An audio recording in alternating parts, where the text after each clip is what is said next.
Hare Krishna. Thank you for coming today morning.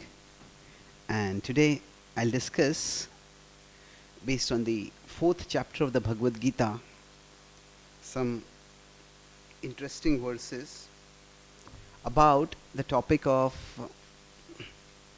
now how do we act in our life. So, as was mentioned just now, I have been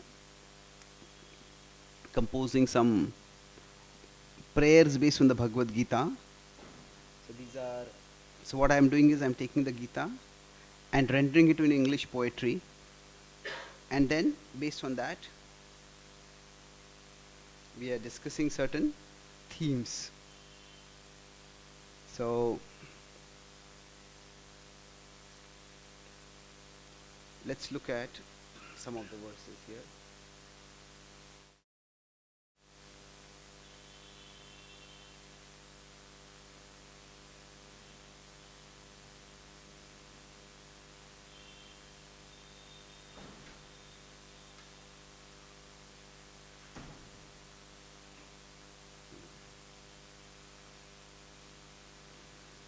So many of you may know this verse. I'll explain the verse and then we'll recite the verse. So, ye yathamam prapadyante, as people surrender unto me, tams tathaiva bhajamyaham, I reward them accordingly.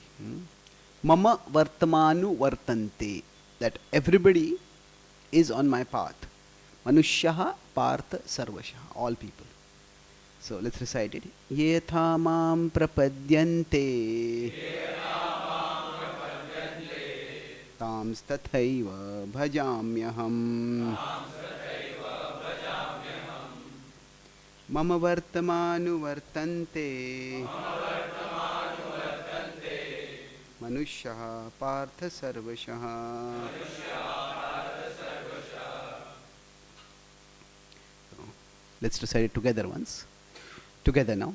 Ye yatha mam prapadyante, amstathaiva bhajamyaham. Mama vartamanu vartante, anusha partha sarvashaha.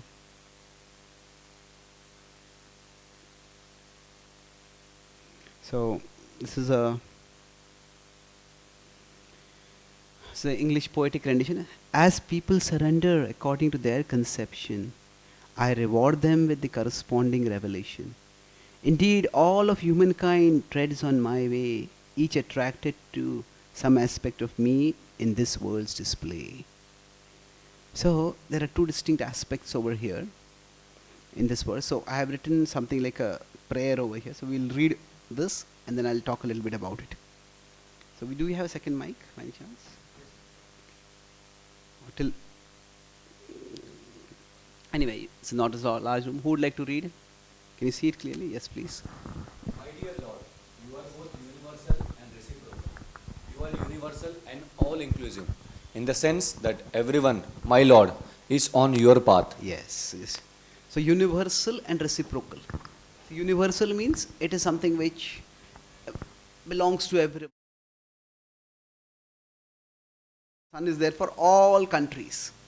So, in that sense, God is universal. So that's what Krishna is saying in the second part of this verse. Mama vartamanu vartante manushyaha partha sarvasha. All people are on my path. Sometimes this is translated as all paths lead to me.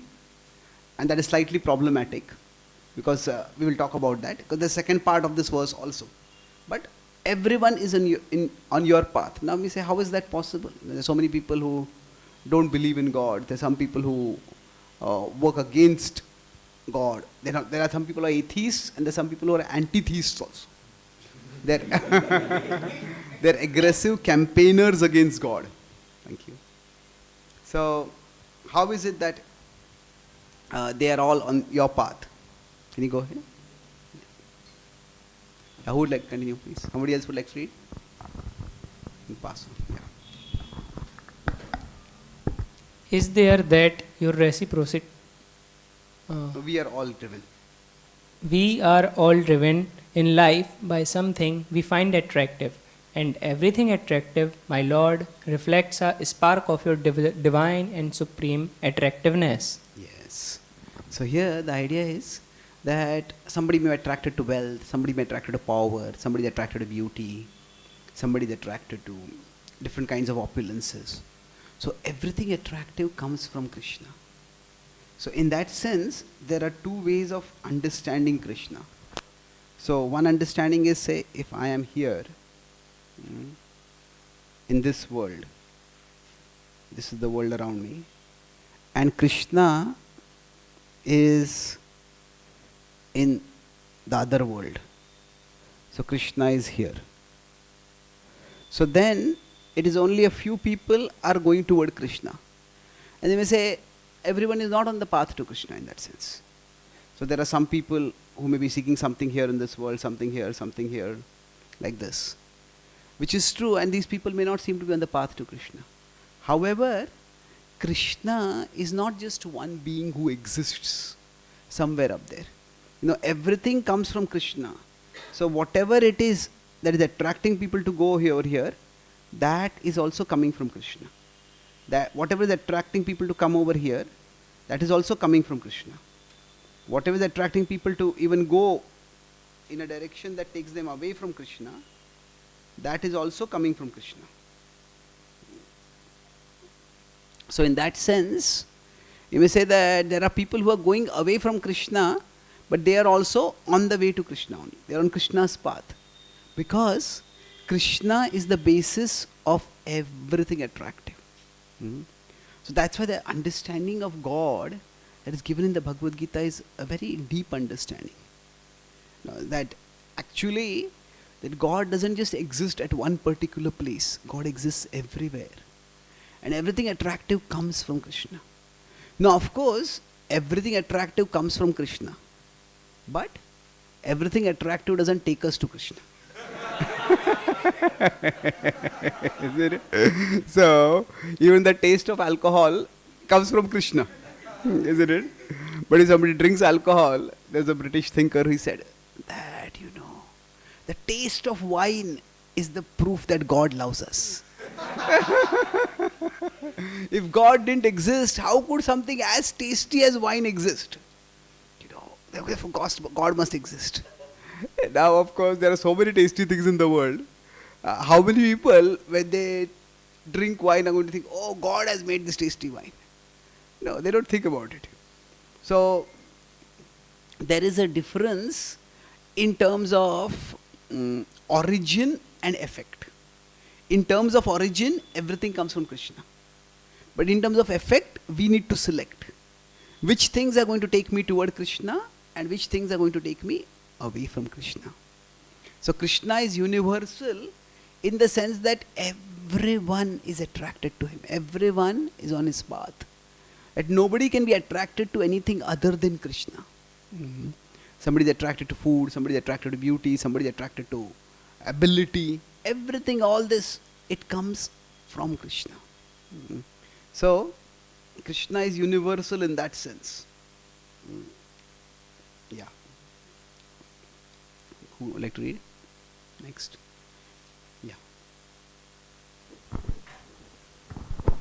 It is here that your whatever I am searching for. Whatever I am searching for, be it sensual pleasure, wealth, power, or popularity, I am actually searching for you. Even if I don't realize it, I beg you, my Lord, bless me with this understanding of you as my ultimate quest, for it can change my entire life. When I realize that all my desperate searches for pleasure are misdirected, I will be able to redirect them properly towards you. Yeah. So here, there is sometimes wisdom or intelligence or enlightenment. Now, these are words that are often used in spiritual circles. Now, in one sense, what is intelligence? There are so many things in the world. Now, right now, say you are sitting and hearing this talk. Now, somebody may think that, okay, I want to study the font of this particular letter. And if throughout this session for half an hour, 1 hour, somebody is looking at that font. Now, okay, maybe that font is interesting. But that font is always there over there, isn't it? So, okay, one understanding of intelligence is to understand what is valuable. There is so much that is there constantly coming into our senses, or something which we can see with our senses, we can encounter. But then we have to select what is it that I want to focus on. Like a child, the parents may offer the child something very valuable. Maybe the parents want to offer the child on the birthday a precious necklace. And the child says, but where is the chocolate? Now, with that necklace is maybe 1,000 times, maybe 10,000 times more valuable than chocolate. But what happens is the child does not have intelligence. And if the child does not have the intelligence to value a necklace, the parents have to have the intelligence to not give the child a valuable necklace. Isn't it? You know? If the parents give the child a very valuable necklace and the child goes out for playing and some thief comes along, hey, I'll give you this chocolate. Will you give me that necklace? So, what will happen is that you could say that it is the child's foolishness. But it's not just the child's foolishness, it is also the parent's foolishness. So, intelligence, in one sense, is something which gradually develops with time. A child will not have that much intelligence as much as the parents are expected to have. Or an adult is expected to have, you can say. Now, so while intelligence can mean many different things, Prabhupada says intelligence means to see things in their proper perspective. So understand what is valuable means there are many things with us. So which are the big things in our life? And which are the small things? What is more valuable? What is less valuable? Suppose a student has the exam the next day, and the student is preparing for the exam, and a friend comes and says, hey, let's go and watch a movie. And now that other students, their exam is already over. So they were in a different batch. And if this kid says, yeah, let's go and watch a movie. And then the next day, that student does very poorly in the exam. The parents ask, what happened? He says, I went for a movie. Oh, are you stupid? What happened? Why did you go for a movie? I also want to enjoy life. Okay, there's a time to enjoy life, but it is not just before the exam, isn't it? So what is valuable, what is not valuable, that needs to be understood carefully. So what is a big thing, what is a small thing? So to the extent we can understand it, to that extent we have intelligence. And in many ways for us, when we are trying to move toward Krishna, it is Krishna who gives us this intelligence. That while everything attractive comes from him. So in that sense everything is connected with Krishna. So which are the things that will take us toward Krishna, take us toward something of greater value in our life? Take us toward Krishna, and which are the things which will take us away from Krishna? So we accept the things that will take us away from Krishna, and we reject the things that will take us toward Krishna. Is that right? No, it's the opposite. If you don't reject this, then I have a problem. So the idea is we accept the things that take us toward Krishna. We avoid the things that take us away from Krishna. So whatever it is, say for example, now by Krishna, it is Krishna wants ultimately the best things for us in our life. So whatever is of value for us, we need to select it. And when you are trying to select what is of value, it is important to know first of all what is of value.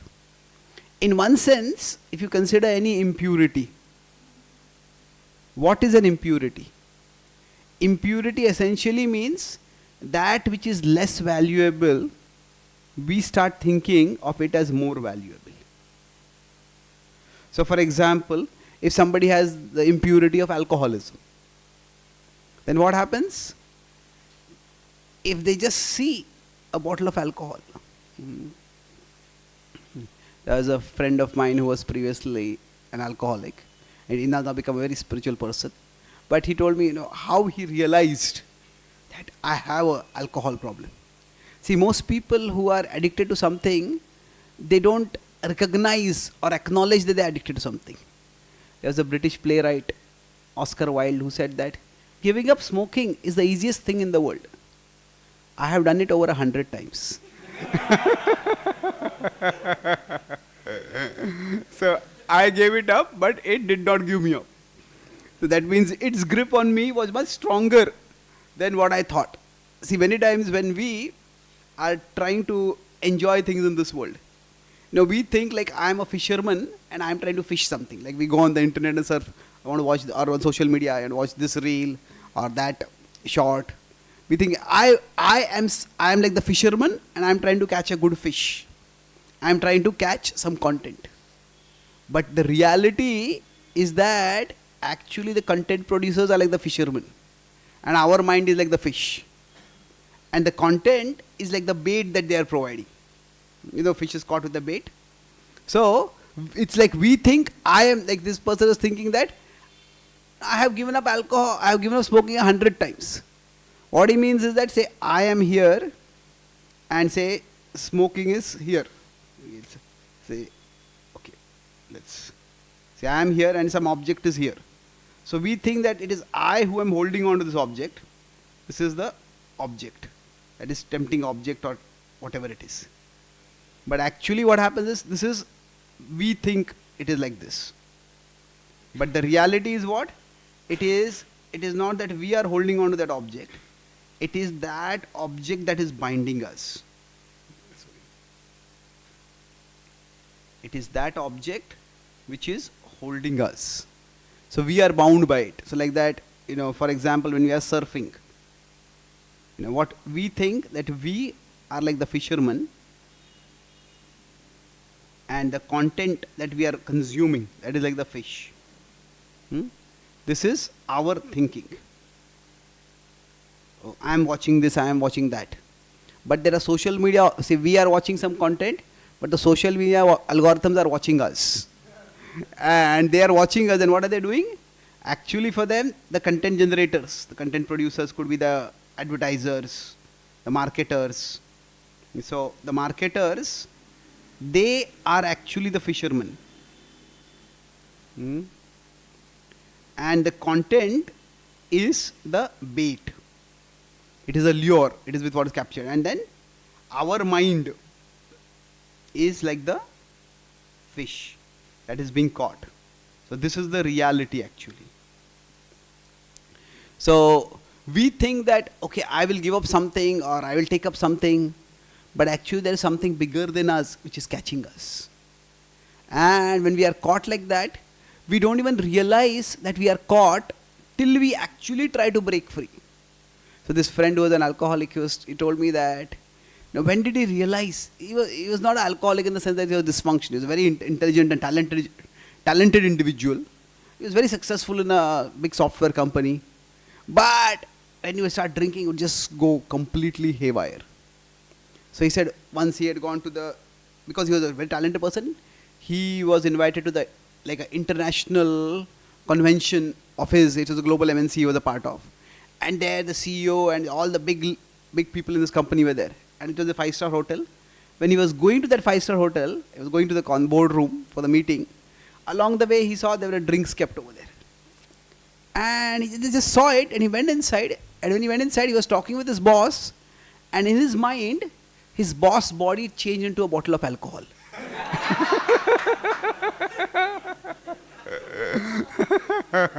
So that is when he realized, I am in trouble.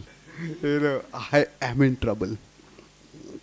So the idea is that there are many things which are attractive to us, but which things which are attractive are actually bringing out the good side within us and which are bringing out the bad side within us, which are improving us and which are worsening us. That is something which we have to consider. So now, how it works is based on what we desire. So now somebody who doesn't drink alcohol and somebody who's addicted to alcohol, somebody just leaves I give the early example, somebody just before an exam goes and watches a movie. And somebody else will say, what's wrong with you? Are you crazy? So what is happening is, for a person who is not under that spell, that action seems insane. Why would you do anything like that? But once we are caught in that spell, that seems the obvious thing to do. There seems absolutely nothing wrong in it. In fact, people feel it's wrong if I don't do this also. Like, this is the opportunity to enjoy. Why should I not enjoy? So, the way things work is that illusion. So, Krishna, that illusion when it catches us. So, how does illusion have the capacity to catch us? Ultimately, even the power of illusion comes from Krishna. The power of illusion also comes from Krishna. Because Maya is also Krishna's energy. Now, does Krishna want to delude us? No, Krishna doesn't want to delude us. But Krishna reciprocates. That's why the first part was, Ye thamam prapadyante tam sathaiva bhajamyaham. So, Krishna reciprocates with our desires. If somebody's desire for alcohol is the strongest desire, then alcohol will seem the most attractive to them. So that's why there is, if we consider inside us, there is our desire, and then outside there is the object. Now we could say this is a simple, for inside desire, by that we go to the outside object. Or of course sometimes the object comes us and triggers desire within us also. Both ways it work out. But the reality is that, so for example, sometimes somebody is alcoholic and they go to a bar and drink. But on the other hand, somebody else, the bar comes to them. The bar doesn't come to them, but somebody offers them a drink. And somebody says, so sometimes the objects come to us, sometimes we go to the objects. So, now if we consider, so this is inside, this is internal, this is external. So what happens is, now what is important to understand is that inside us, there are many desires. Our desire is not one thing. There are many desires. So for example, right now you're sitting here. Now one desire might be, you come here, you want to understand the Bhagavad Gita. Another desire might be, you're hungry. When will you have breakfast? Another desire might be, sitting on the floor. You're not habituated to sitting on the floor. Thinking, when can I stretch my legs? When I can be more comfortable? Another desire might be, okay, you want to go out and do something else. There are so many desires inside us. So basically what happens is, there are many desires inside us and there are many objects outside us. So these are objects that are outside us. Now what happens is that among the desires inside us and the objects outside us, so whichever desire becomes strongest, so if say one desire becomes very strong, then other desires become small. Then what happens? The corresponding object becomes very big and the other objects, they start becoming very small.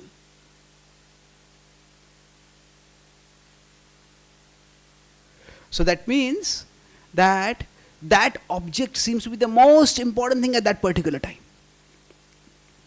And the other objects become very small.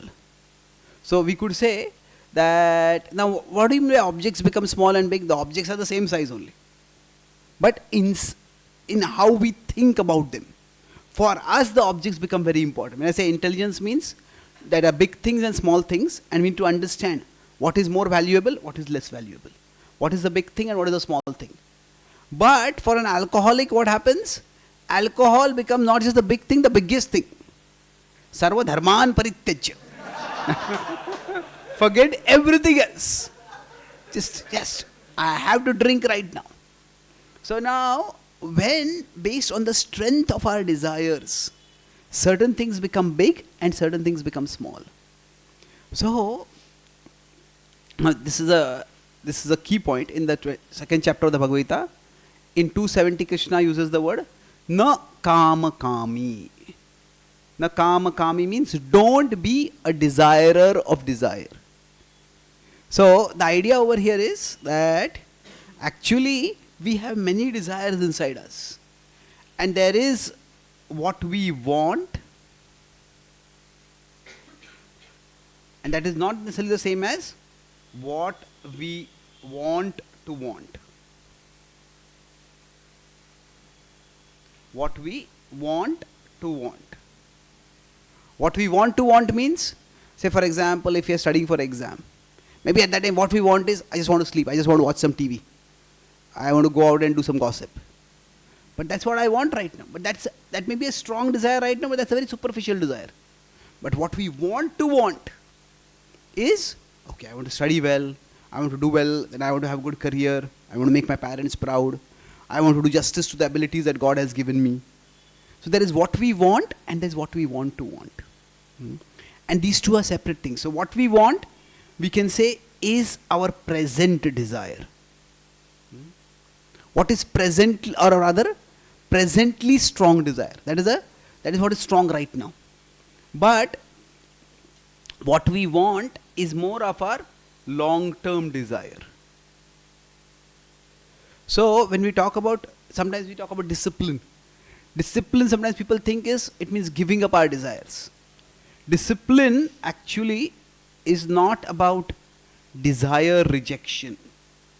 Oh, I like to eat this, I like to watch this, but for the sake of discipline, I have to give up all these things. But discipline is not desire rejection, it is desire selection. It is desire selection. That which desire is more important for me. And I will select that desire and I will develop that desire. I will consciously build on that desire. So,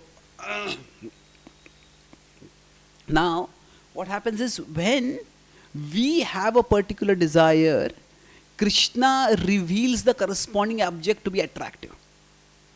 So, if somebody has a huge desire for sports, say I want to watch this match, I want to play this, I want to play that, then what happens is, that becomes extremely important for that person. That becomes the most prominent thing for that person. So for us, when we want to change the direction of our life, we feel I'm wasting too much time, I'm not really doing something of value, then it begins at one level, we need to change our desires. So the last part I'll talk about, and then we'll have a few questions, then we can move to the next verse also if required. But see, the question is, there is what we want and there is what we want to want. What we desire and what we presently desire and what we desire in the long term. So in our spiritual growth or in our growth in general, there are three broad steps. First is, our intelligence becomes strong. Now what does intelligence means? Intelligence in this context means, this intelligence is about what we want to want.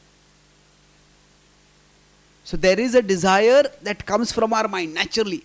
I want to eat this, I want to watch this, I want to buy this. That's a desire that naturally comes up. But there's a desire that can be cultivated by our intelligence. So that is, first our intelligence has to become strong. By that what will happen is, what I want to want, that stays strong in my mind. So for example, suppose somebody was addicted to eating red meat, and say they get a heart attack. And after they get a heart attack, then what happens? The doctor tells them, a second heart attack or a third heart attack would be deadly. And if you want to minimize the chances of that, you have to give up eating meat. At least stop eating red meat. Now, that person, whenever they go to a party or they go somewhere, if they have been living in a society where everybody eats meat, then the desire for meat will come. But if they have listened to the doctor, if they have experienced the pain of the heart attack, then what happens is, okay, what I want is meat, but what I want to want is to not meet death. Isn't it?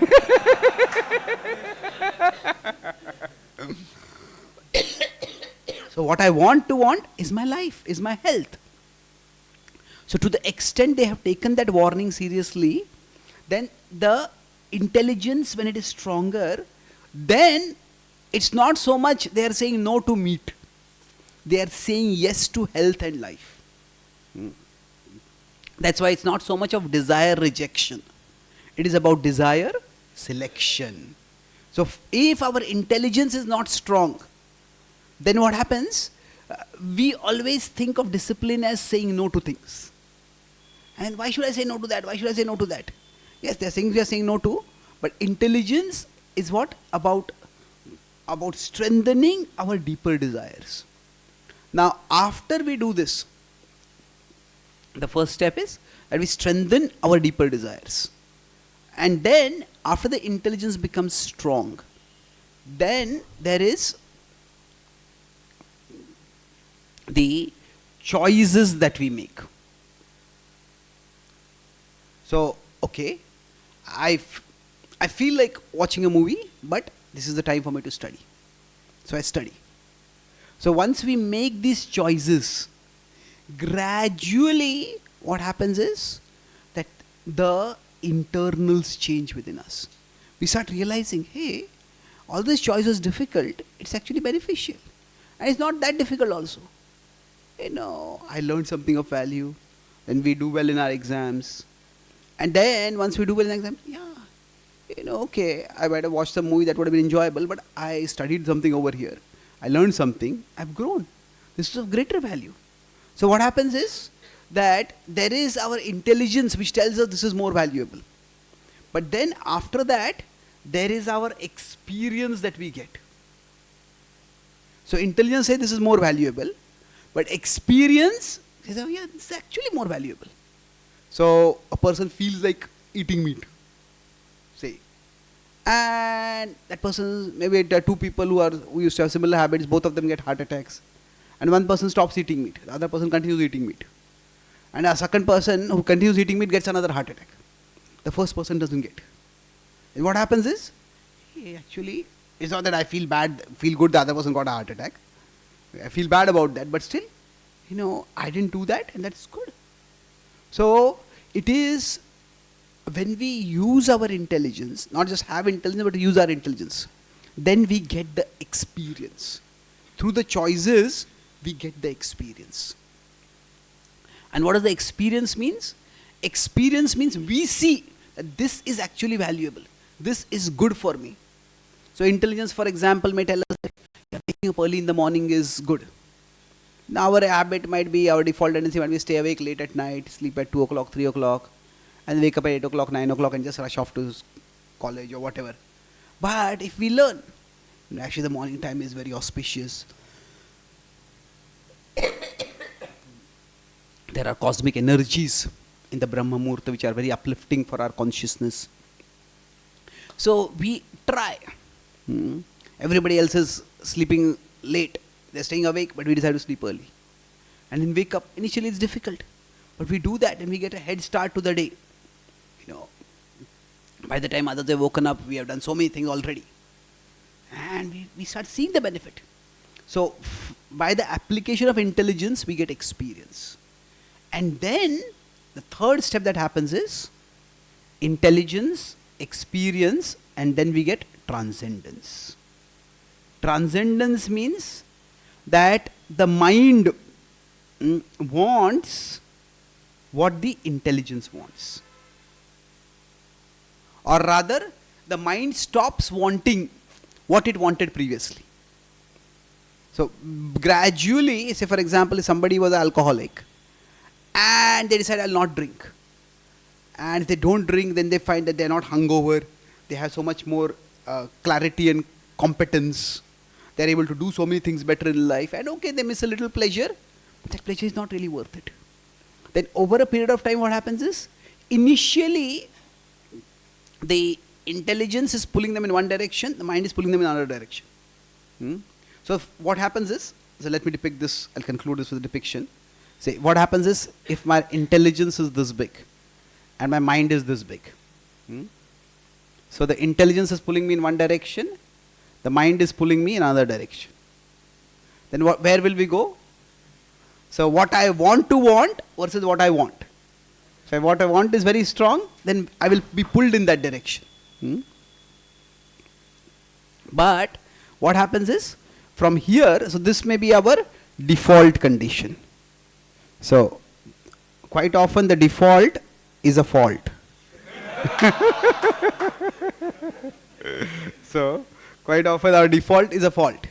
But from there, when we study when we do swadhyaya, when we study shastra, when we study scripture, then what happens is, by the study of scripture, our intelligence becomes stronger than our mind.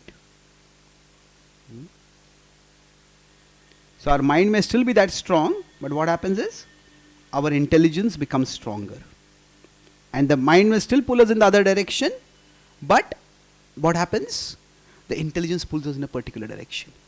And by this pull, we are able to do the right thing, the beneficial thing, even if it doesn't feel good at that time. So that's why evam buddhe param buddhva. With intelligence, understand what is the right thing to do. Now once we do what is the right thing with our intelligence, so Shastra is understanding. Then after that comes Sadachar. Sadachar means good conduct. Sadachar means what happens is, we do the right thing. We do the right thing, and by that we experience. If say my habit is to be rude with others, I get angry and yell at others. And that's what I normally feel. That's what gives me a sense of power over others. But I get power, but I don't get friendship. Then I learn to be polite, I learn to be kind. And I see, people are there for me when I need them. And I have a closer friendship and a closer relationship with them. And what happens is, my experience changes. So basically, at this point, the mind is pulling me in the other direction. But as we start doing experience, so our intelligence is still strong, but our minds pulling in the other direction starts becoming weaker. And then we are pulling, the other pull is there, but it has become much lesser. This is where what has happened by Shastra we get intelligence. By Sadachar we get experience. Gradually, as the experience comes up, we start seeing, hey, it's like our mind was thinking that is enjoyable and this is not enjoyable. But hey, that may be enjoyable, but this is actually also enjoyable. This is better in some ways. And then finally, where the magic happens is, when actually Shuddhikaran is purification. When that happens, our intelligence is strong. Our intelligence is strong. It is pulling us in one direction. But the mind also starts pulling us in the same direction. So what our intelligence desires, our mind also starts desiring that. That means, say, somebody develops a regular habit. Okay, every day I am going to wake up in the morning. Every day I am going to do some meditation. Every day I am going to read some wisdom text like the Bhagavad Gita. So when we ourselves start seeing the benefit of that, then nobody has to push us or force us to do it. We ourselves feel like doing it. And so one is the desire that is cultivated by the intelligence. The other is the desire that springs forth from the mind. So normally the desire that springs forth from our mind is not necessarily generally not for our long-term good. It is just for short-term pleasure. But when the desire that springs forth from our mind is also for a long-term good, then what happens? That is the time when the inner struggle, the inner war ends. Krishna talks about this as Mai asakta manaha. Your mind becomes attached to me. Krishna also talks about this as Param drushtva nivartate. That now we talk about the higher taste. Who gets that higher taste? It is, we can say that Krishna is always the higher taste. But the mind gets that higher taste. Now, I'll conclude with one point. When we use the word get. Now, get, we can say, get means we can use it to physically acquire. That's one meaning of it. I've got that particular product. Can you get it from there? Yes, I got it. So that we use it physically acquire. But get also means to mentally understand. I got it. Did you get this idea? Yeah, I got it now. So for us, when our mind gets it, hey, yeah, it's like, yeah, this is actually better. That's the time, we will become so empowered internally. Right now, what is happening is we are all performing far below our potential. Why? Because much of our energy is going in an inner conflict. We want to do something, but there is a part of us which wants to do something else only. Isn't it? And because of that, quite often say if, let's change the directions, if the intelligence wants to go in this direction, and the mind wants to go in this direction. It's like a car is driving or a truck is driving, and in front of the truck, stuck to the truck, is a huge boulder. And so all along what the truck has to do is push that boulder. Boulder is like a huge rock. The truck has to push that rock and push that rock. Now as long as that rock is stuck right to the truck, what is going to happen? The truck can't move very fast. The truck may be burning a lot of fuel, but the truck is actually not moving much. So for all of us right now, we at this level, when our intelligence wants one thing, that we are all underproductive. And what we are able to do and what we do, it becomes far lesser. Of course, being underproductive is a bad thing, but there can be a worse thing also.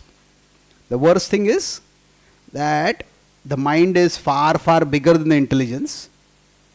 And then what happens is we are not underproductive, we are counterproductive. That means, say, instead of a truck, you have maybe a small sedan kind of vehicle, and then there's a huge rock. And that car is not able to push the rock pushes the car in the opposite direction. So, that can also happen to us. But, all of you are students in good colleges, all of you have been successful to some extent in your life. So, you definitely have some capacity, significant capacity, to put your intelligence above your mind. Otherwise, if our mind is above our intelligence all the time, then we won't be able to achieve anything, even materially, what to speak of spiritually. So, you have that capacity, but by our study of scripture, by our practice of spirituality, we can strengthen our intelligence. And both these phases of being underproductive and being counterproductive can be overcome. And that's how we all can come to our maximum level of productivity, to using fully the gifts that we have been given by God, to use them in a mood of service for our good and for others' good ultimately. So I'll summarize what I discussed today. I discussed 3 main points. The first point was, we started with 411, how our broad topic was on how to making positive changes in our life. That if you want to make positive changes, how do we go about doing it? First thing I talked about is how everything attractive, it comes from Krishna. But at the same time, does everything attractive doesn't takes us to Krishna? Is that true? No. Everything attractive comes from Krishna. Everything attractive may not take us to Krishna. We have to see. So Krishna is above here, and we are in this world. So we are here. So there is a direct path to Krishna, but along with that, there are many attractive things in this world. And all of their attractiveness comes from Krishna.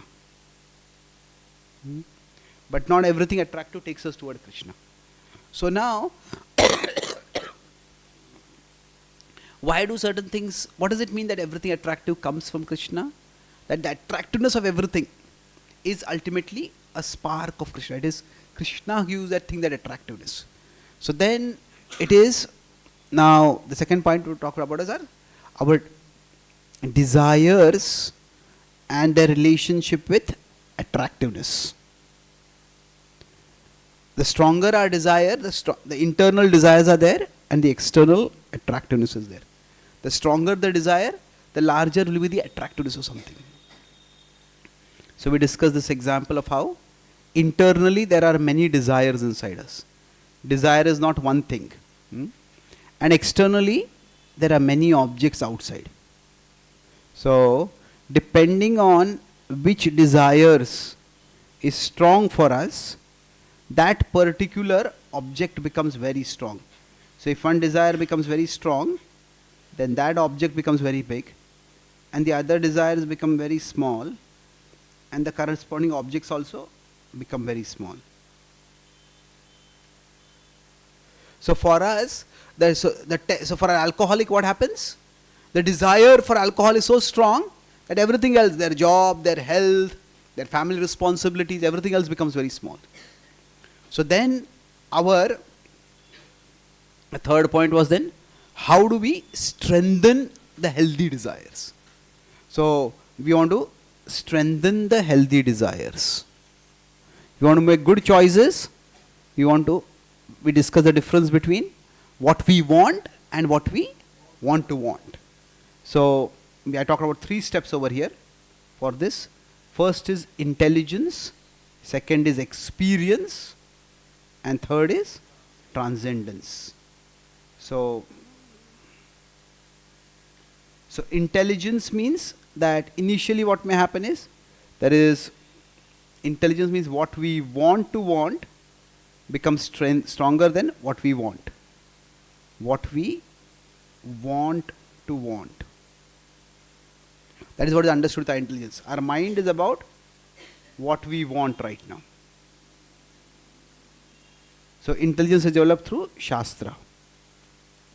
So when we study scripture, our intelligence becomes strong, and then what we want to want becomes stronger than what we want. And then once we get experience, then the intelligence becomes stronger and the mind starts becoming weaker. Because so here the intelligence is going in one direction, the mind is going in another direction.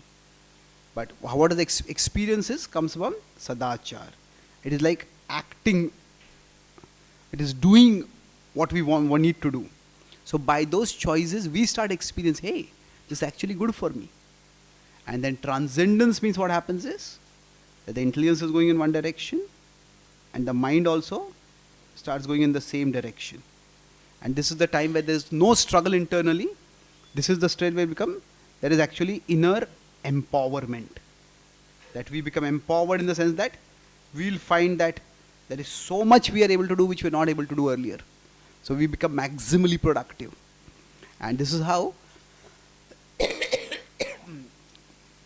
the understanding and application of spiritual wisdom can help us to move from being counterproductive to being underproductive to becoming maximally productive in all areas of our life. Thank you very much. Hare Krishna. Hare Krishna. So let us pray to Krishna that, my dear Lord, please strengthen my intelligence. Please bless me so that I understand and internalize your words of wisdom by which my intelligence becomes strengthened. And please grant me the experience through the practice of bhakti of a higher happiness, of a better life, by which my mind will slowly become transformed and I can come to the level of transcendence, where my mind does not oppose but supports me in my better choices in your service. Shri Krishna Bhagavan ki jai. Thank you. Are there any questions or comments?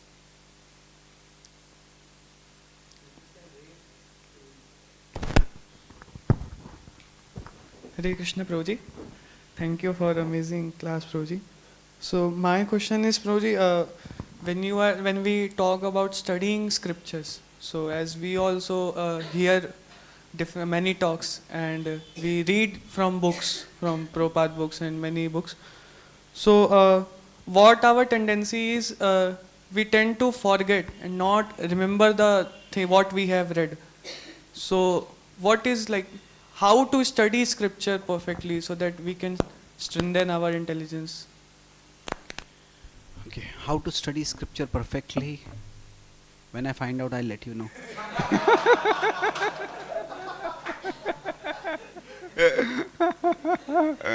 I don't know if there's any perfect way of studying, but I think each of us has to find our individual way to be nourished. So, some people find nourishment in more of analysis and contemplation. Some people may find nourishment more in memorization. That is, you memorize certain verses and then you recollect those verses, and that itself helps. For some people, yeah, memorizing is good, but it's analysis and contemplation. Yeah, this is how this makes sense to me. So some people like to read fast, and when they've read a lot, they feel, okay, I understood things. I completed this book, I completed that book. That gives a sense of accomplishment. For some people, read slowly, go deep into subjects, and try to study a subject from different perspectives. So so rather than thinking about focusing on the one universal process for everyone, we can focus on the one universal purpose and how that purpose can be fulfilled.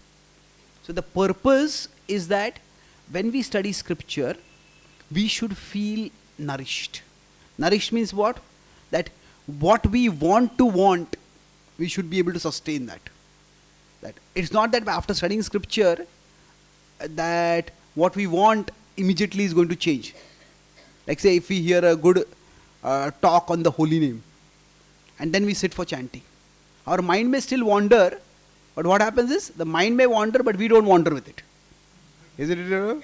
It's like, okay, we have our intelligence is strong, bring the mind back. So we need to see, like some people when they are hearing classes, they like to make notes. Then they'll say, I just want to immerse myself in the class. There is no standard way. We have to find out what nourishes us. So broadly, I would say two distinct things I would say with respect to studying scripture. One is that focus on the purpose. The purpose is that our intelligence should become stronger. That means we should be able to sustain and strengthen our healthier desires that are there. And second is that with respect to the process, we can experiment. Experiment to see what works for us. Sometimes we may find that reading books with other devotees. We sit together and we read. Two people read together. We read aloud. And then we discuss a little bit. That helps. Sometimes we may find that reading alone helps. It can depend on individual nature. It can also depend on individual situation in life. Sometimes we want to be alone and think for ourselves because we have a lot of issues to deal with. But sometimes we want to be with others. So that's why this dynamic of having a steady purpose and being willing to experiment. This is implicit in that principle. Yena kena prakarena manaha Krishna niveshayet. Somehow or the other remember Krishna. So remember Krishna is the unchanging purpose. But somehow or the other means experiment. We have to see how we can remember.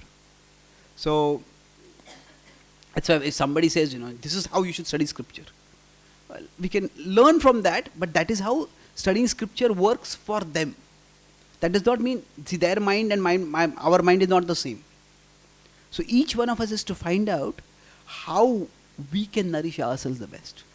So broadly, we can list 3-4 approaches. One is that I take one book and I just focus on completing that book. And every day I have 10 pages, 15 pages I'll read. And I'll note down a few points from there. So that's helpful. Sometimes we could do it that, okay, maybe I read 5 pages. After that I go back and I read one paragraph or one section which I found very striking. I read that again, I contemplate that, put that in my words. So maybe I'm not reading 10 pages, I'm reading 5 pages. But that additional contemplation, personal articulation, that may help me more. So when you say experiment with the process, there could be 3 different aspects of experimenting. One experiment could be the speed. Do you read fast or slow? Or it could be some part is fast, some part is slow, some part is it's partly fast, partly slow.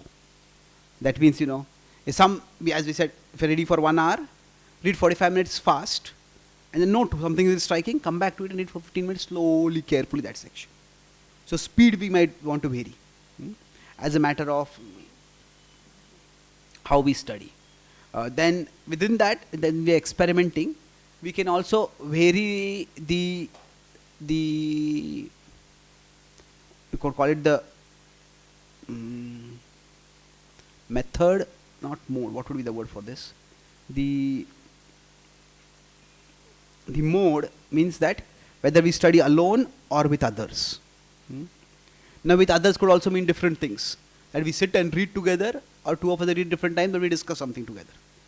So that could also help. So the mode could vary, whether it is alone or others. Now another thing we could vary is, whether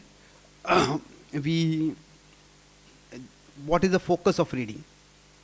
And the focus could be memorization. The focus could be comprehension. The focus could be articulation. So now these three are related, but they're not the same thing. If you want to memorize verses, it requires time. That's good, but it requires time. Comprehension means, okay, I read one purport, I read one section, I don't understand it. Then maybe I ask some devotees about it, I find out some other class, somebody's class on the topic, and I try to focus on understanding things. Sometimes it could be articulation. Articulation means, okay, now I understand this point, but if I am going to present it to people, will they understand it, or do I have to speak in some other words? We try to put it in our own words so that others can understand it, so that we can also understand it ourselves. So there could be different focuses when we are studying. So for some people, the focus could just be association. Association means that Srila Prabhupada and our acharyas, they have written the book, and I just want to be in their presence. So I want to be in their presence and hear from them. So what I specifically learn, that's not so important. Sometimes there are some devotees whom we are very inspired by. Then when we are hearing their classes, sometimes the points they speak are not new, they're familiar points. But still just being there, it nourishes us, it enriches us. So we have to see what is the focus that works for us. So based on that, each one of us can find out. Okay? Thank you. Yes, please. You have a question? Okay, let him finish this.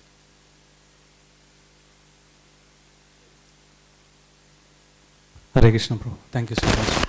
Prabhu, in 336, Arjuna says, we have been forced to do the sinful activity. So we know the Shastra, but when it comes to Sadachar, we are not able to do. How much is the previous vasanas or the karmas affecting to do the Sadachar? Why we are forced to do the sinful, even though mind knows that this is wrong, but we have been forced to not to able to follow. Why is that? Yeah. So it is the past conditioning. See, our mind is in some way like a computer browser.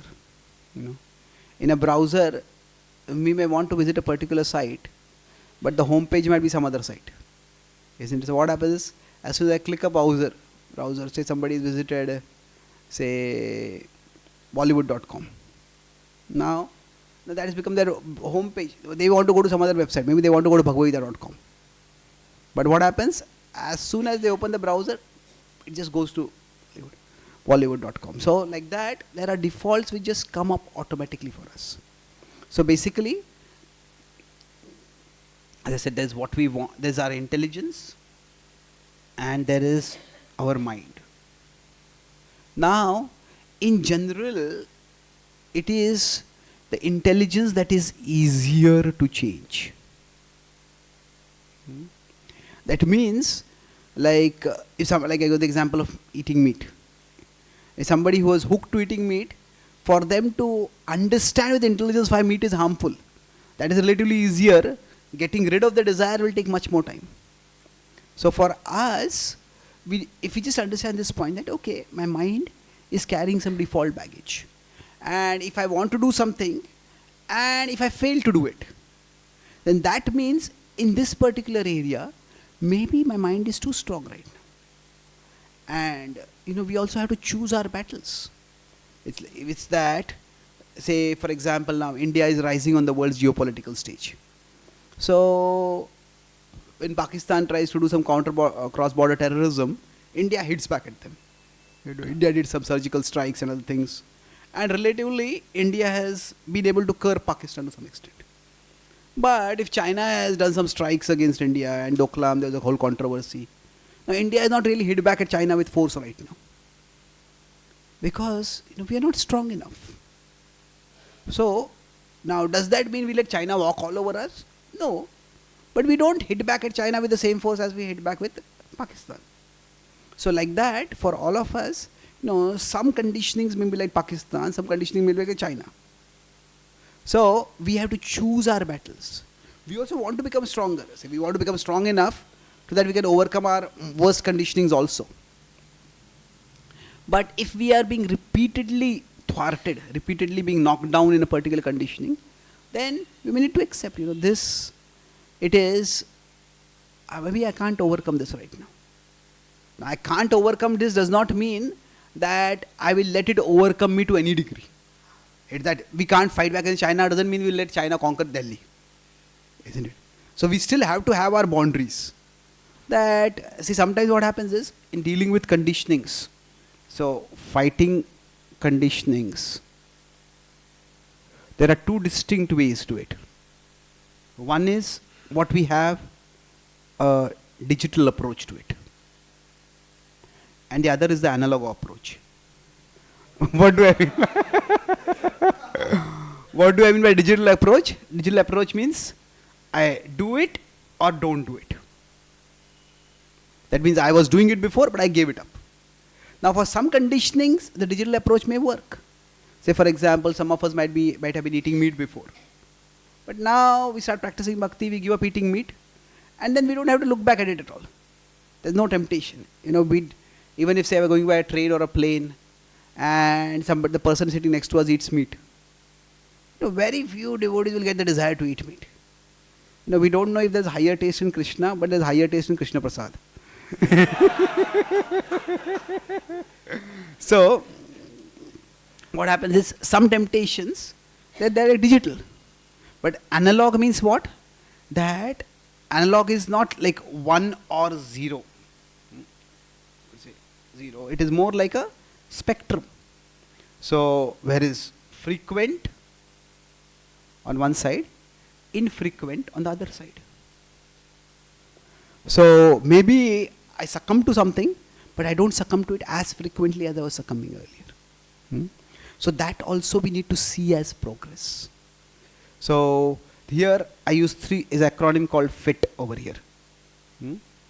FIT is what? That is how frequent, how frequency, intensity. Intensity means what? That like somebody was to spend time binge watching TV. Every day they spend 2-3 hours on TV. Now, maybe they once a week, they just can't resist watching TV. And even when they watch, okay, 15-20 minutes, okay, this is enough now. So, how often, how bad, and how long, time duration. So, analog progress would mean that we start seeing progress in these terms. That in some areas, we may not experience progress in digital terms, but we can experience progress in analog terms. And we need to be satisfied with this. Okay? Thank you. Yes, no.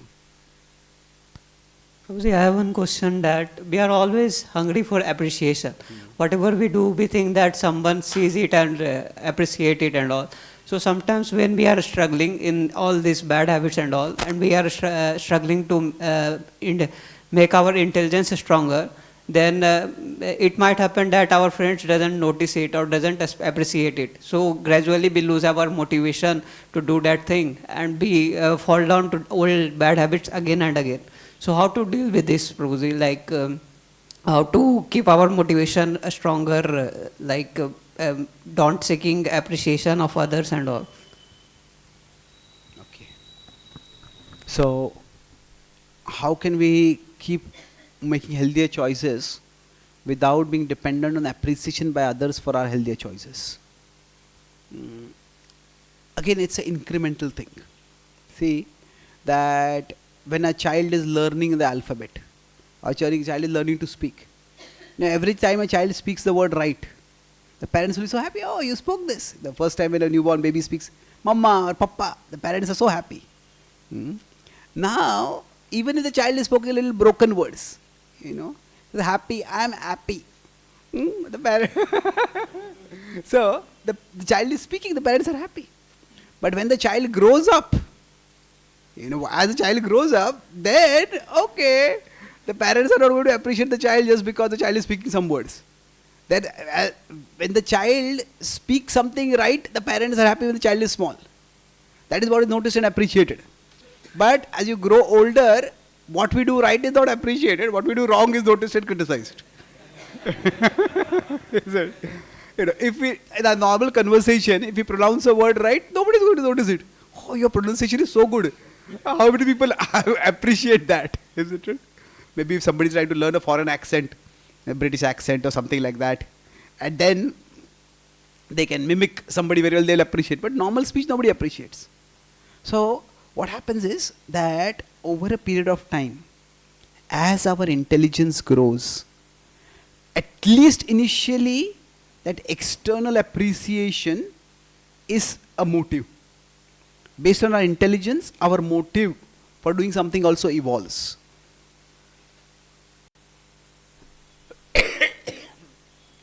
So, even if we want external appreciation, now whose appreciation do we want?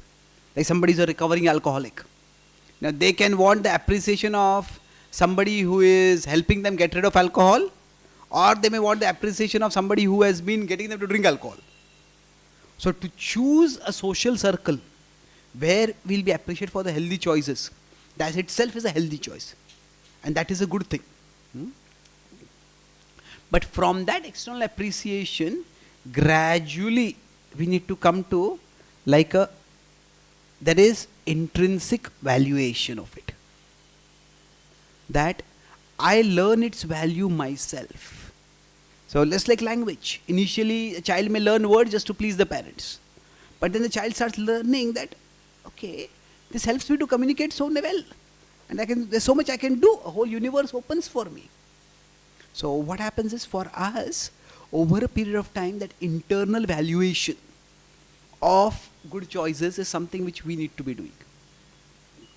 So that often becomes easier, that intrinsic valuations becomes easier when we also start doing sharing with others. So what happens is that, say for example, we are waking up in the morning, we are doing some sadhana, and yes, we start doing it, we do it well, it's good. But then over a period of time, we ourselves may stop valuing it because it just becomes so routine. But when we start sharing it with others, then what happens? Hey, this is good, this is important. We see, if I have to persuade others about something, then what happens? I have to think carefully, what is all this about? Not only that, when I see that others are benefited by this, and I think, hey, maybe I should also be doing this. This will also benefit me. So gradually things change for us. But so we need to move towards that internal valuation, and that internal valuation comes. So that's the next stage in the intelligence. That also we need to develop gradually. Okay. Any other questions? Yeah.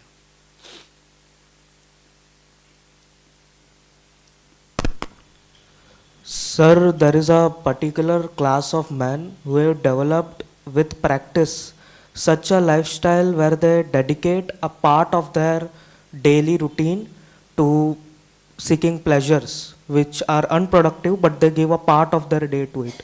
For example, they worship in the morning, then they go to their jobs, then they come home and perform their duties, then they give 1 or 2 hours as they've fixed to, let's say, alcohol and watching stuff.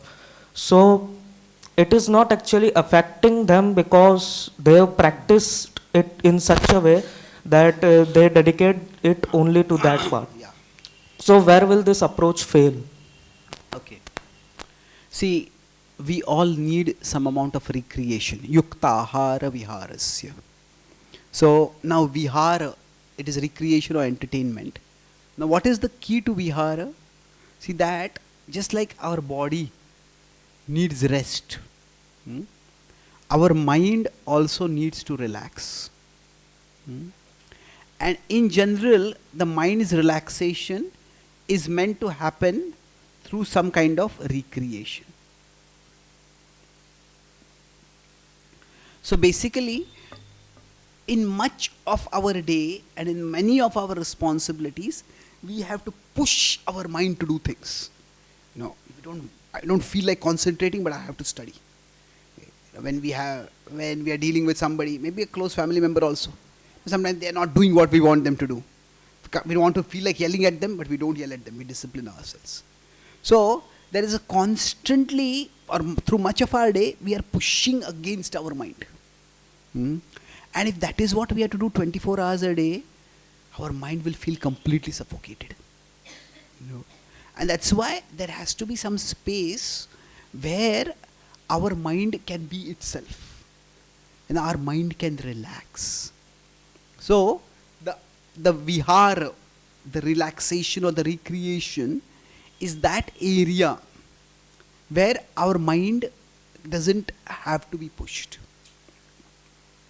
So now the key over here is all of us need this, because the mind also, like a body, is a machine. You cannot keep pushing it all the time, just like any factory machine. If you work it all the time, it will get overworked. It will get damaged. So like the same applies to our mind also. So you can't. So then the question is, where do we find that relaxation? So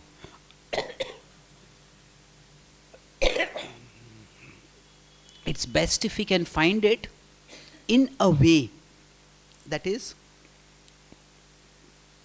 in nature there are said to be three modes. There is sattva, there is rajas, and there is tamas. Have you heard these words? Sattva.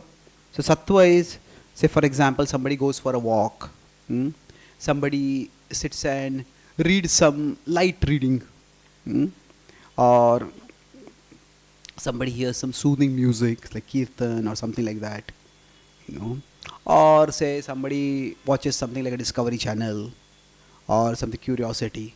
So that is sattva. Now rajas could be somebody watches some action movies, some romantic, some kind of something which is triggering a lot of desires in a person. And tamas could be there is gory action scenes, there is vulgarity, there is intoxication. So now what happens is that for each one of us, based on where our mind is, that is what we will find relaxing. So these three modes are like pre-existing in nature. All three modes are simultaneously there. But our mind's default state, it could be here, or it could be here, or it could be here. This is the mind's default state. Now depending on where the mind's default state is, it will need something corresponding as relaxing. Like some people, when they go out, go to a gym and they do some vigorous exercise, that is when they feel like, now all that energy that was running inside me is gone out. There is some people, when they feel very worked up with things, they go to do some punching, go punch a boxing bag. And that's what makes them, I feel relaxed. So if somebody is Rajoguna, that's what will relax them at that time. So now if somebody is in Tamoguna, then naturally they will gravitate towards a tamasic relaxation. Now when I am saying that in Tamoguna, see, it's not that a person is in the same mode all the time. That we are complex people. And somebody might be in Sattva-guna overall in their life, but one particular habit might be tamasic. Like a person may be kind and charitable, still they might be eating meat. Or still they might be they might take drinks. So just one particular action or behavior does not define the entire character of a person. Does not define that particular activity may be in particular mode, but that does not mean that person is in that mode. So now thing is that if the mind is in tamoguna and they find relaxation in tamoguna, the problem with that is, the positive of that is they will actually be comfortable over there. But the problem is that they will not rise higher. That the mind will always find relaxation over there itself. So like you said, it's unproductive. Now the problem with drinking, for example, people say that drink but don't get drunk. That means why do I drink a little bit but don't become a drunkard? Now, is that possible? Well, yeah, many people do it. But the problem is that conditioning is there. And maybe normal times they will just drink and not get drunk. But if suppose they lose their job, suppose maybe there is a big tension in the relationship, they have a breakup or something like that, or they get some terrible health diagnosis. At that time, they will again seek relaxation in this. And because this problem is so big, the relief they want is also very big. And that is the time that drinking will become excessive. That's when they will go over the cliff. So, it's like drink but don't get drunk is like, okay, you can come to the edge of a cliff of a mountain and look down, but be careful, don't slip and fall down. So, is it possible? Yeah, it's possible. But you don't know the environmental conditions. Sometimes, 10 days you can come to the edge of a cliff and not fall down. But on the 11th day, the soil is slippery because of rains. And at that time, suddenly a stormy wind comes up. We don't know. So that's why it's best if we can find of our relaxation also in activities that are sattvic. So it may take some time. That if we can see that if I see these are the activities that are good for me. And if these are the activities that feel good to me. So are good for me means what? My intelligence understands this is good for me. Feel good for me means my mind says this is good. So try to see if there is anything in the intersection of this. And this is where if we can find our vihara is our relaxation, our recreation, then that is healthy. So if our vihara is coming in this area, so this is a safe vihara. This is an unsafe vihara. So this is, now it may not be that next day only a person is going to get into trouble, but the likelihood of the person getting into trouble is there. Okay. Thank you. Any last question? Okay.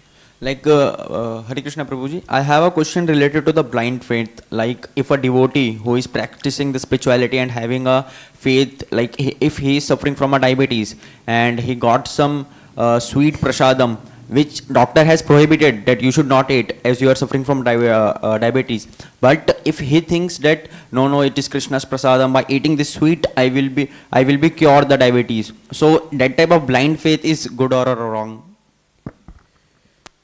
Okay. See, when you use the word blind faith, already the answer is there in it. Blind faith is definitely not good. That tadvidhi pranipatena pariprashnena sevaya. That questions always need to be asked. So, I'd say there are two different things going on over here. That, see, there is the spiritual and there is the material. Now, there's a time when we need to focus. If I am looking at this, there's a time when I focus on the difference between the two. And there's a time when I focus on the non-difference between the two. What do I mean by the non-difference? That even the material can be used in the service of the spiritual. So, now we are using a sound system over here. Sometimes we are using computers. So this is material, but it is used for a spiritual purpose. So in terms of purpose, we can consider that there are times when we look at the non-difference of the two. But there are also times when we look at the difference between the two. So, yes, taking prasad may be beneficial at the level of the soul. But I am not only the soul. I am the soul in a particular body right now. And it will have a material effect. And at a particular point in my life, I may need to consider the spiritual effect more. Another time I need to consider the material effect more. So for example, somebody wants to go into the Kumbh and take a bath. Say it's so cold, I might get some running nose, I might get some cold. Well, I may decide this is once in a year, this is once in 12 years. No, okay, a little bit cold is okay. I may focus on the spiritual more at that particular time, even if there is some material detriment to it. But if somebody starts saying, every day go and take take bath in that cold water of the river. No, that may be materially quite harmful. I may still think, this is spiritually beneficial. But when does the spiritual benefit incur a material cost that is bearable, and when does that material cost become unbearable? So even if somebody takes prasad, which is sweet prasad, that may benefit their soul, but then it is going to harm their body, is it really necessary? No, you could take some other prasad at that time. It doesn't have to be sweet only. No, there are so if we are taking that sweet prasad, is it because we want the prasad or we want the sweet?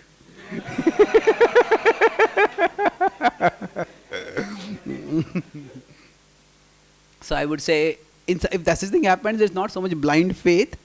It's more like a justification of our desire in the name of faith, isn't it? Okay, good question. So, okay, we had 2 more questions. We'll go till 9 o'clock. 3 more questions. Okay, yeah.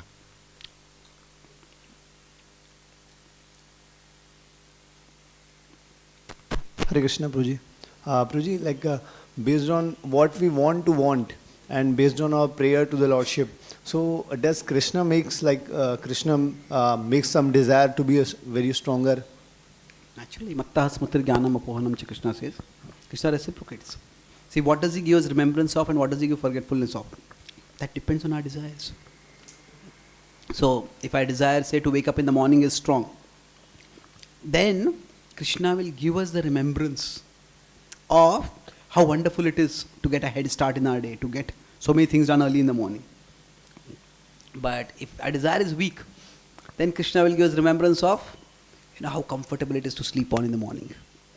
So that remembrance and forgetfulness are reciprocation with our desire. That's why ye thamam prapadyante tam sataiva bhajamyam. Yes, Prabhu.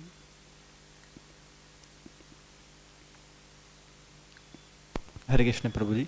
Prabhuji, you talked about the analog and digital modes. So there are situations when the analog approach is much more appropriate. But what we generally notice that if we anyway apply the digital approach, then it's not really favorable. That yesterday we had one exam, so we actually I got to know that 2-3 hours before that we have studied for the wrong exam.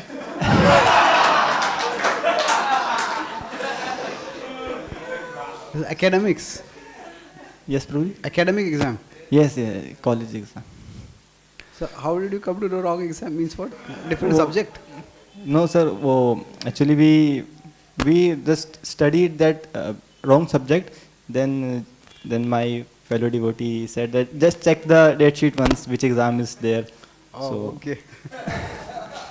So if in that situation I take the digital approach, that it's gone now, I don't have that much of time, then the outcome will not be actually much favorable as compared to if I have taken the analog approach, that if I have this much of time, let me study for this much time and I will have at least a somewhat better result than that. So in general, so what should be our approach in all the aspects? Can the digital approach be completely neglected and always the analog approach should be taken? Well, I think there are 2 different things over here. One is, what you're talking about is certain events have already happened or we are facing certain situation. should we take it, look at it in terms of 1-0, or should we take out, salvage whatever is remaining the best in it? We should always, in those situations, look at what is the best we can make out of it. So even if something is very bad that has happened, there's always some positive that can be taken. And if we have a negative attitude, we won't be able to take that positive also. So in that sense, always having an analog approach over there is good. I was talking more in terms of our wanting to give up certain habits, not so much facing situations. It is giving up certain habits. So for example, somebody is an alcoholic. Now, if somebody wants to quit alcohol, generally the approach recommended is what they call go cold turkey. Cold turkey means just give it up completely.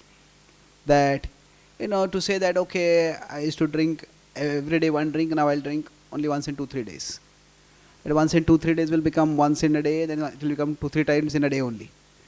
So what happens is, there is some things which is best to just give it up completely.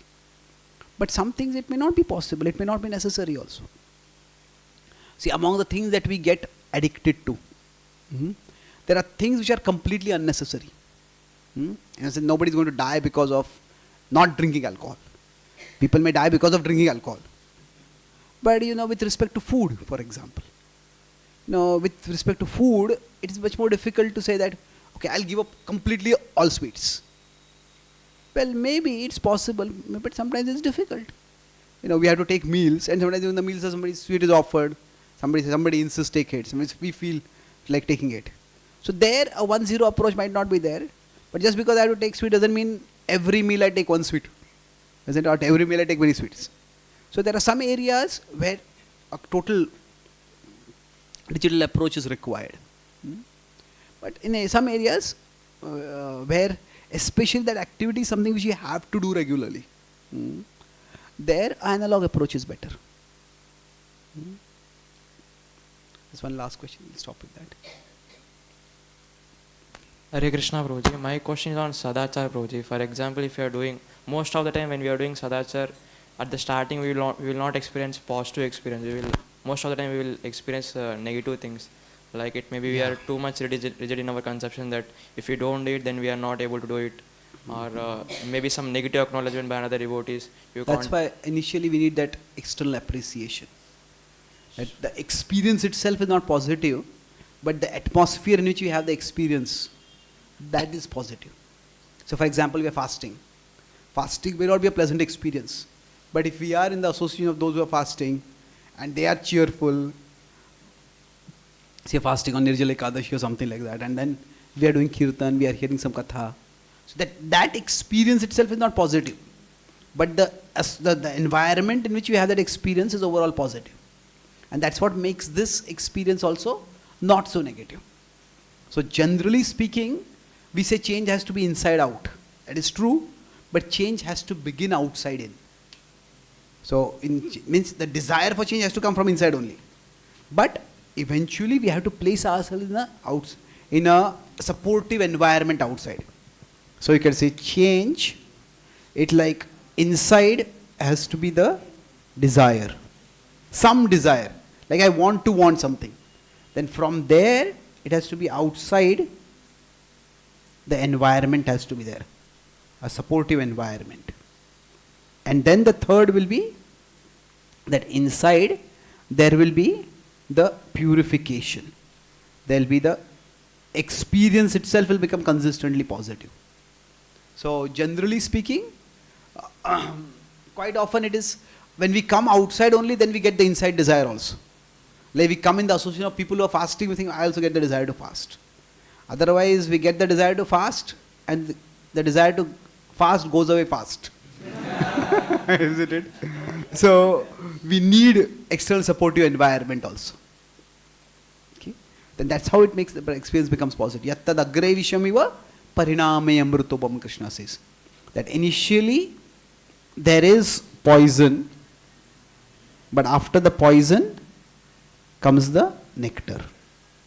So now if we are in good association, then what happens is this poison relatively becomes lesser. Say it's like if you are with somebody, if you are fasting and everybody else is also fasting, then fasting becomes easier. But if you are fasting and everyone else is feasting, Then what happens? The poison becomes so big. So this is supportive association, supportive environment, and this is the non-supportive environment. So for us to create that supportive environment is very helpful, even essential. If we can't create it, then we have to put ourselves in a place where that environment is created by someone else. Thank you very much. Srimad Bhagavad Gita ki, Srila Prabhupada ki, Gaur Bhakta Vrinda ki, Jai Gaur Premanande.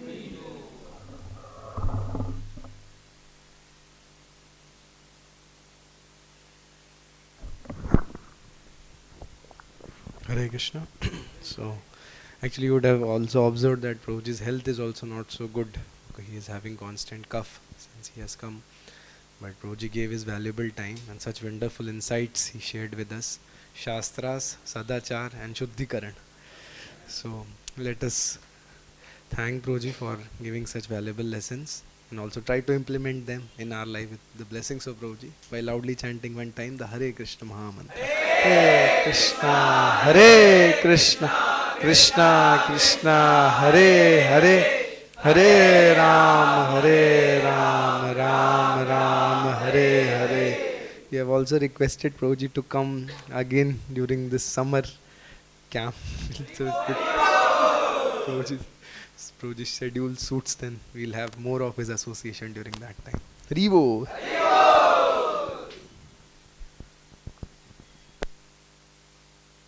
So now we have prasadam, so devotees can honor prasadam.